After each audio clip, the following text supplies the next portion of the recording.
What's the future of the housing market actually look like? Are we headed for a housing crash? Are we about to see tons of foreclosures?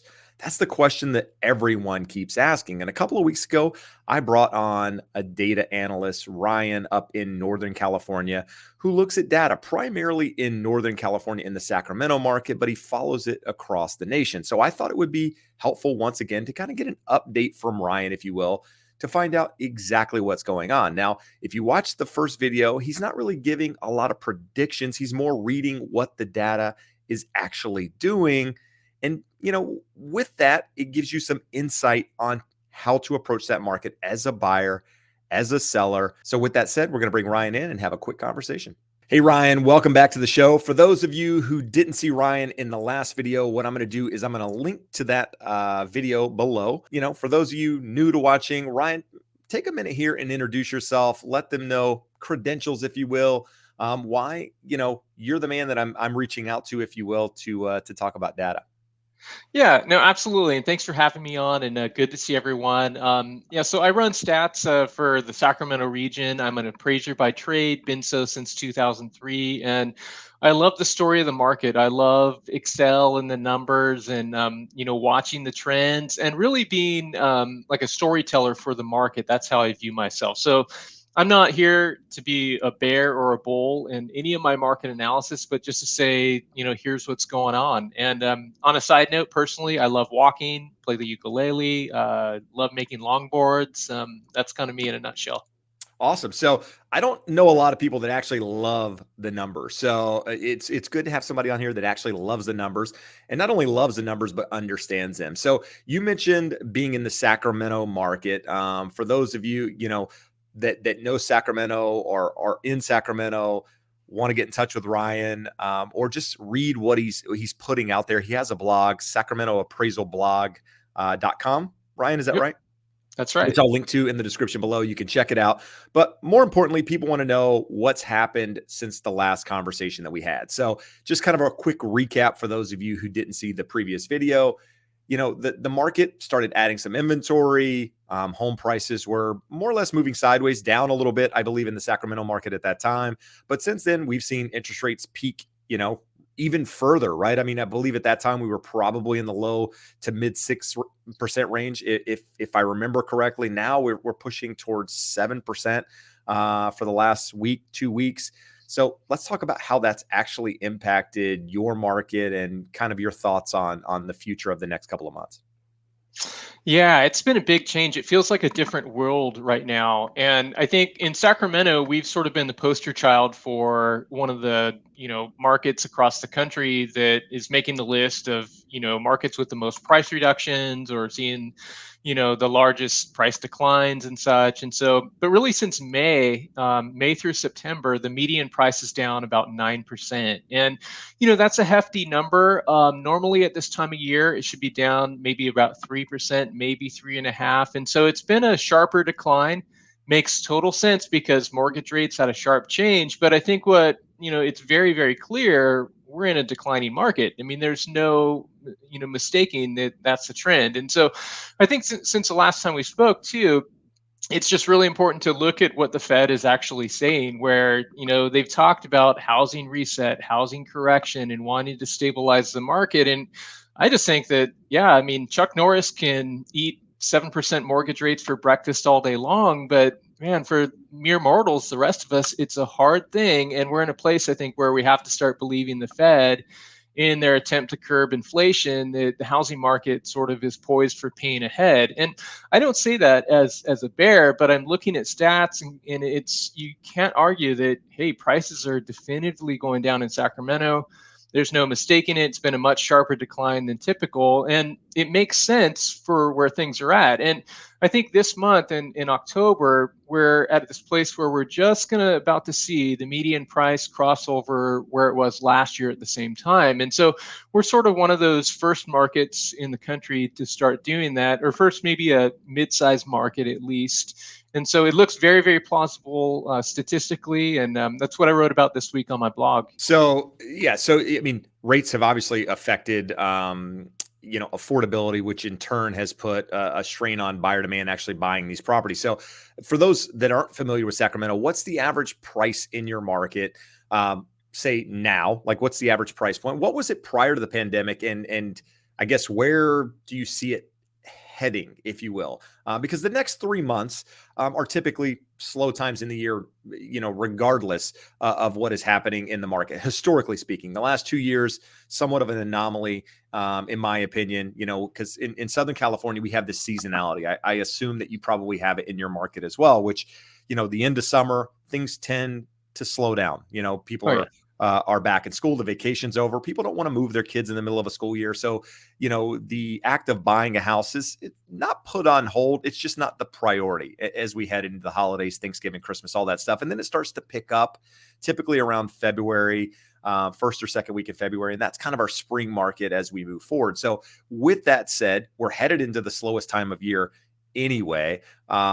It's probably going to be worse than what we've experienced over the last couple of years, but historically speaking, how does it fare? Yeah. So historically speaking, our market sounds very similar to yours. There's blatant seasonality, and so we have to, recognize the kids are back in school.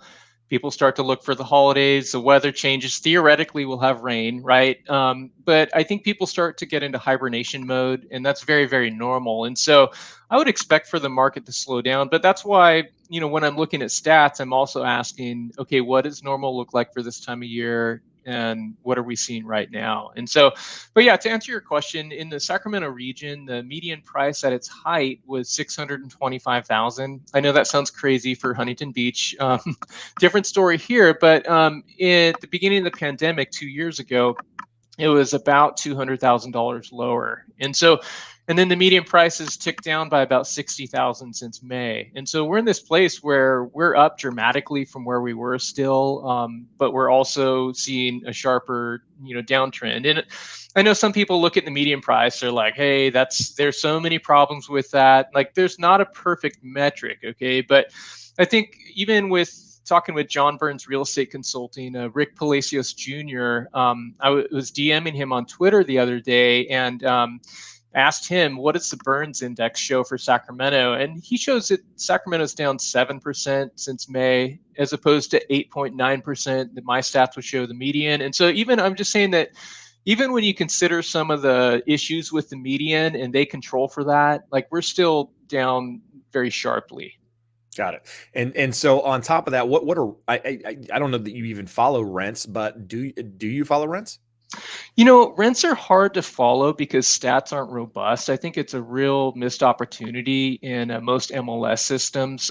But I do follow rents casually as much as I can with Apartment List and Yardi Matrix. And nationally, what we're seeing is rents flatten out. And Right. so, the trend line was going up and it's really been flat lately. And I would say that the stats that I've seen locally suggest the same exact trend. And the anecdotal stories that I'm hearing from property managers, same exact thing. It actually sounds a lot like the resale market, where you have some landlords who are being super aggressive and who will say, I'm going to price my rental at 3,500, and then it's just sitting there because it's overpriced when it should be priced at 3,100. And so, kind of sounds like sellers in today's market, where maybe a little bit overzealous. And so rents haven't gone down, but they have really been flattening. That's good info. So here's a question I have, right? So I'm bullish on real estate long term. I mean, I'll come out and say it. You take more of the middle of the road, which I respect. But so take my neighborhood, for example. You don't know my neighborhood, but I'm just going to give you some ideas of what's happening. So at the moment, there's like 4 or 5 homes listed on the market. For the longest time, we had none. They would come on the market, they would sell immediately. The last 2 that have come on the market in the last, let's say, 2 weeks. One is priced at 1.2 million. And in my opinion, as a real estate agent, as a professional, best case, it should be 1.1. Okay. So it's $100,000, in my opinion, overpriced. You have another in the same neighborhood that's listed for 1.4 million. Best case is probably 1.2, in my opinion. Same agent on both. So maybe it's the agent. I don't know. But I look at that and I say, okay, when those homes sell for what I think they should sell for, what they probably should have been priced at to start with. Now, keep in mind, these are single level homes close to the beach, very sought after in any market because there's a booming population that are looking for these single level homes. So in my opinion, even in a market like this, these would sell if they were priced correctly.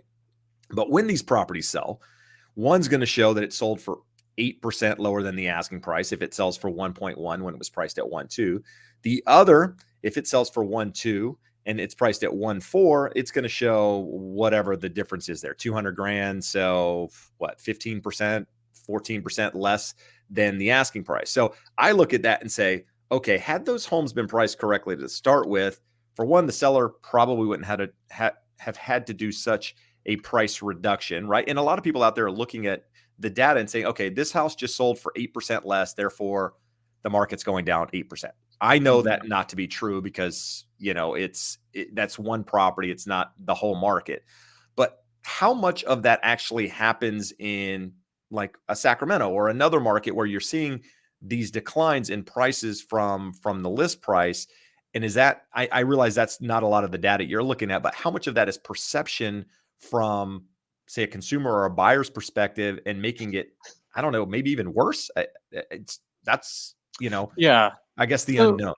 yeah, it's a weird time right now, I would say statistically. And so, say in Sacramento last month, it was about 66% of all sales sold below the original list price. That was 66. And so, 2 out of 3 sales are going below. But part of the issue is homes have been so overpriced, right? And so, sometimes, like I was just talking to someone on Twitter who said, I offered $75,000 below the list price. But if that's where value's at, like, that's what it should sell for. Okay. And so consumers will figure out how to respond to the stats, but I think that there's pricing and there's value right now. And in any market, the story is not going to be the same for everything. And so, say for instance, last month, about 22% of sales sold above the original list price. And I think the perception today is that everything is selling below and everything's getting destroyed. It's that January 2008, free fall, but that's not what the stats show. Okay. But I was just giving a talk the other day, and there were about 100 agents in the room, and someone came up to me afterwards and said, hey, I heard everything that you said, but we just got beat out at 1.4 million and there were 4 offers on the property. And so I think that it's important to recognize that you have the whole entire forest, but there's going to be some trees with much different stories. And 1 out of 5 sales in my market sold above the original list price last month, probably because they're actually priced reasonably or a little bit low. And you have a lot of properties right now that are going to go way below. But I think, kind of to piggyback on that, one of the dangers today is that when we impose a narrative on the whole entire market, we say that literally nobody is buying, and that's not true. Look, in my area, 26% of the market is missing.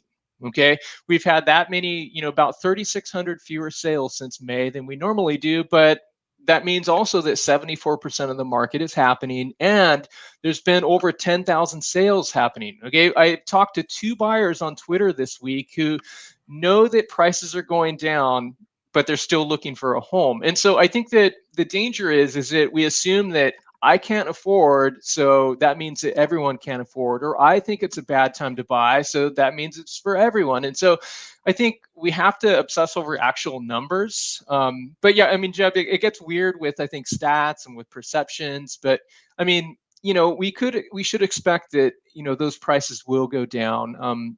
Probably everywhere, but I don't have a crystal ball, but I would expect that prices would continue to dip, though, if we're in this environment of rates going up. And I'm anxious to see actually if there's an inflection when people start to hear more about median price year over year declines, that sort of thing. And so it's to be determined. There is a perception thing, but the story is different for, I think, everyone. Yeah, I mean, I agree.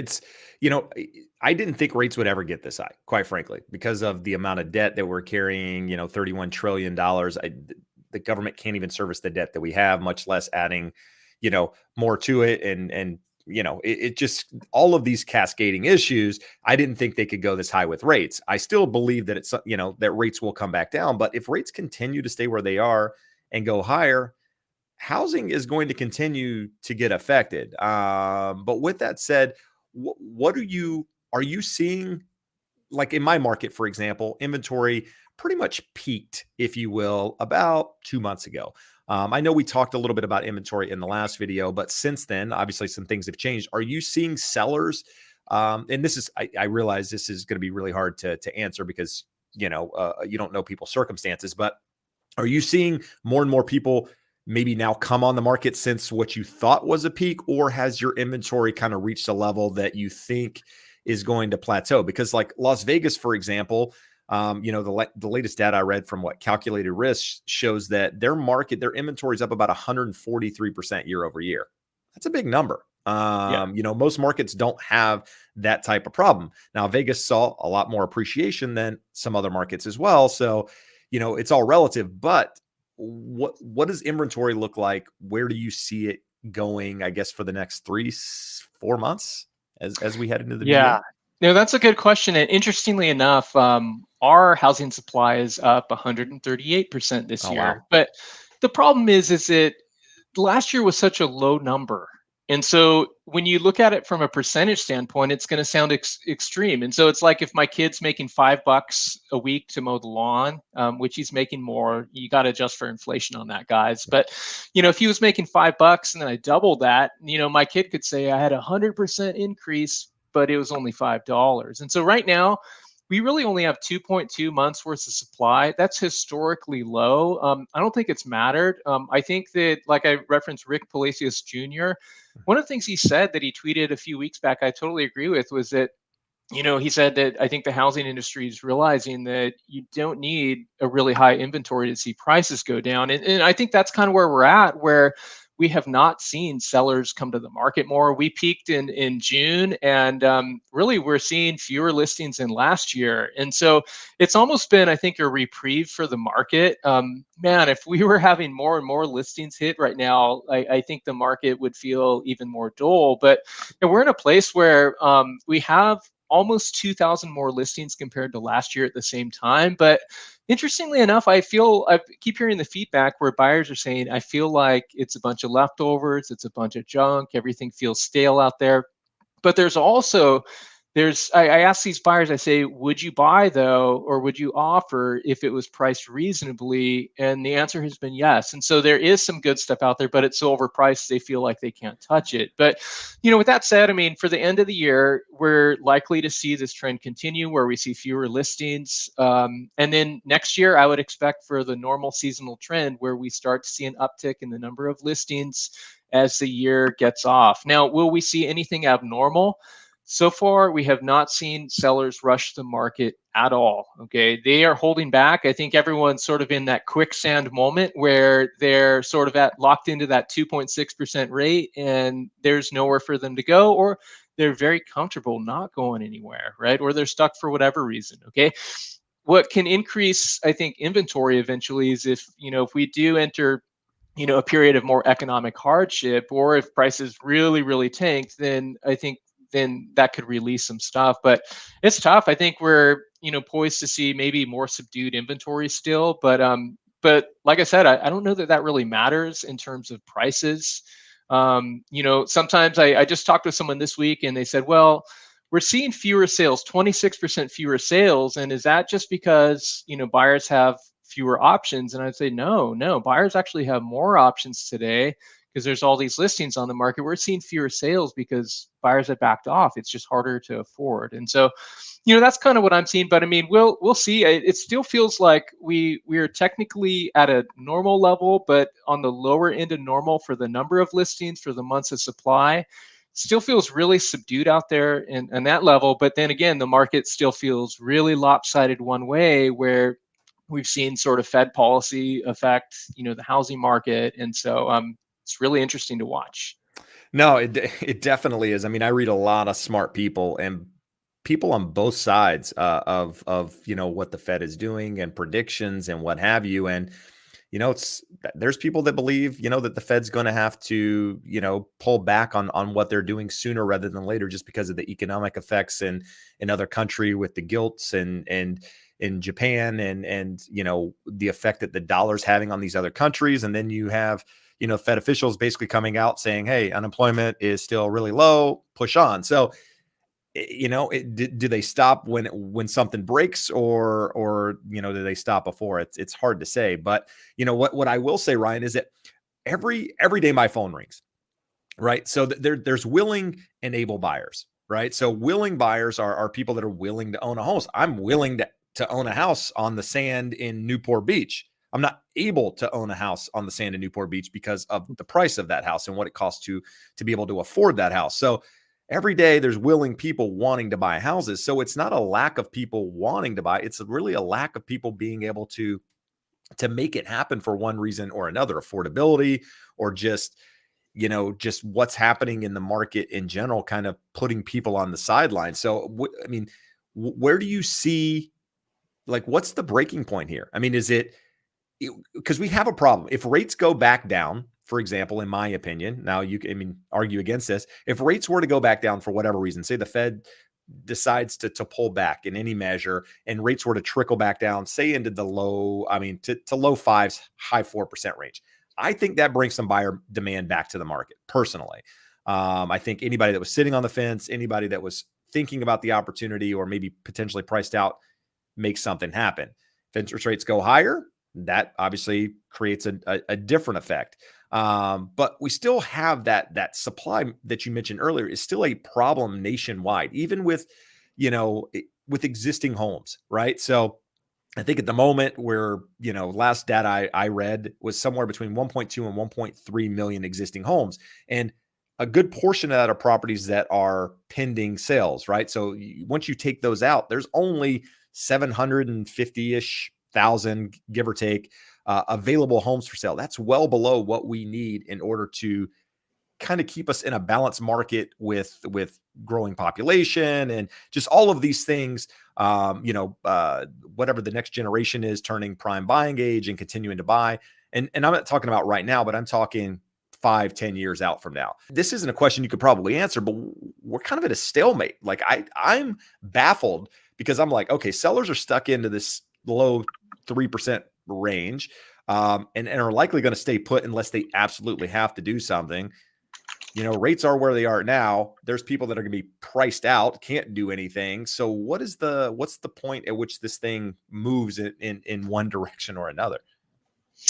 Yeah, no, that's a good question. And I think it comes down to affordability. And I totally agree with you that there's strong demand to own a house. Like for a lot of years, people were saying millennials don't want to own, they want to rent. And I always thought, no, that's BS. That's baloney. People do want to own, but the question was, can they afford to own? And I think we're having a similar dynamic today where there are a lot of people who are very frustrated and who are not able to participate in the market. And so I think that it's sort of we're in the middle of a breaking point, maybe where we're seeing resistance to prices because we have to. Okay, you can't have mortgage rates increase so much and to not see change. And so I think that's sort of the fallacy that's sometimes perpetuated in the real estate community, really, where mortgage rates went up dramatically, and where all of a sudden it doesn't really matter that inventory is lower. Prices have to come down to be able to help buyers play the game. So I did read an interesting article, speaking of inventory, in the Atlantic on ADUs. It's called let's see, I have it here. The housing revolution is coming. And it was interesting because it talked about, like, in California, about housing supply. And they said like something like 60,000 accessory dwelling units have been built in California since 2016. And that's wonderful. It's great. But in California, we have a real problem with housing supply. We do need more units. There's places across the country that I think Ivy Zellman is probably right, Right. that we are seeing places that are being overbuilt, or once all the newly constructed units get built, like, it's going to be lopsided supply. But it doesn't do anything for us in California if they're overbuilding in Ohio, right? And so we really do need more units here. ADUs are wonderful, but at some point, we're going to have to see something change with, affordability and maybe with astronomical building permits in order to get actual single family units built and apartments built. And so, yeah, it's not a problem that's going away. I know Mike Simonson and Altos. I tend to agree with what he says that subdued inventory is still ahead, but we'll see if there is sort of this breaking point in the economy. Then that could change who is listing if people have to list out of necessity. But it's just that's really not the vibe. That's not the dynamic right now. So we kind of need to sit tight and see sort of if we reach a point like that. I agree 100%. So, are you willing to give a prediction at all? Decline. I mean, you think obviously we're headed back below the median house price, at least in Sacramento. I think in Orange County, that's going to take a while before that happens personally. But with that being said, there's a lot of people out there predicting 10% declines, in the market, 20% if we go into a recession. Is there a number you're comfortable with? Is there a number that you're talking to your friends about, but not talking Well, about on video at the moment? let me ask you this, Jeb. Who's going to win the Super Bowl this year? Carolina Panthers. Okay. Yeah, we'll That's see. wrong. That's wrong. Yeah. Yeah, that's absolutely the wrong answer. Yeah. In my market talks, I kind of joke with that when I end my talks. I say, who's going to win the Super Bowl? Then I always say, hey, don't give me the answer, but who's going to be the president in 2024? I don't want, crazy politics, but for sure. I find that it's hard to predict the future with certainty because the future hasn't happened. And that's not a cop out. It's just conceding that it's difficult to predict. I will say this. Um, I'm listening when I hear people like Bill McBride or Ivy Zellman or Robert Schiller, and they're talking about this 10% figure. But I don't think that 10% figure applies to a lot of places in California. Right. If we do enter, a season of more pronounced declines, then California is very likely going to be above that. And so last time, for instance, you would see, a lot of places home prices declined by 30% or so, but in my market, the median price went down by 59%. And so I think in California, we like extremes. We do things in an extreme way, and we had very extreme price appreciation, so something would react. Or you look at like the interesting part in Dallas and in Austin, they hardly had a correction last time around because prices really didn't increase that much. And so it's, I mentioned that because what happened last time isn't automatically the new formula or recipe for the future. But look, I won't give a percentage, but I will say that I think if we are to decline, that United States 10% figure is really, really conservative for a market like Sacramento, or for a lot of places in California, because we don't do national stuff. We are very likely going to go beyond that number. Understood. So yeah, I guess a better way of asking that question is, do you think those numbers are realistic? And I guess if rates continue higher, then my guess is you probably think that's some of that's Yeah, possible, potentially higher. So yeah, I would say absolutely yes if rates keep rising. If they get up to 8% and 9%, it's like, I if that mean, happens, we're all in trouble. that monthly mortgage payment just goes up so high that the best way to promote affordability is for prices to come down, right? It's like I agree with you, Jeb. If rates went down immediately, that would bring a lot of people back into the market, but it's also a temporary solution. Correct. Okay, because we've had 11 years of price growth. It's very atypical to see a market, beyond 8 or so years. And so we had this extra sort of pandemic chunk that was massive on the end of price cycle already that had increased for 8 years. And so it's abnormal to see this much appreciation. And so but it's still a guess, I think, where some people will say, well, I think we're going to get down to, the beginning of 2020 numbers. And then I always push back and say, well, why then? Because that was just, we were still up, 8 years at that time. Do you think that theoretically we need to go lower? And so it's this conversation where you're going to get a lot of different answers. Oh, But absolutely. I think we all know right now that, okay, this is something needs to change with that monthly mortgage payment. No, I often, reference the stock market, and I'll kind of leave us with this, is like, you can't have a stock go up forever, right? I mean, at some point there's got to be some pullback. There's got to be some stabilization. There's got to be some sideways movement. housing market is very similar in the sense that you can't just have upward trajectory. And everybody thinks because I'm a real estate agent, I just want to see prices increase and increase and increase. I mean, last year about this time, I was saying I didn't think 2022 would see the appreciation that we've seen. I didn't see a market that could do what 2021 did. I had no idea the first quarter could be as crazy as it was. And there we are. I mean, so it's none of us know the future. If you're buying for the right reasons, have that longer term time horizon. In my opinion, I think you're in good shape. But with that said, Ryan, where do you want to leave this? Anything you want to leave the people watching with?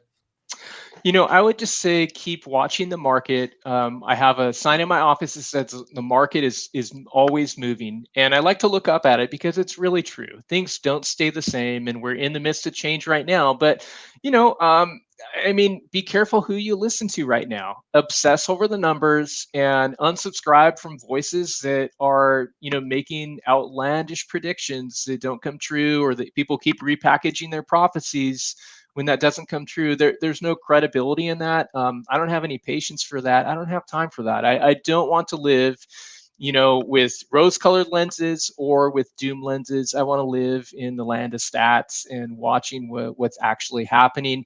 Realize there are both normal things and abnormal things happening now. That honeymoon market is gone. It should be taking over a month to sell. That's totally normal.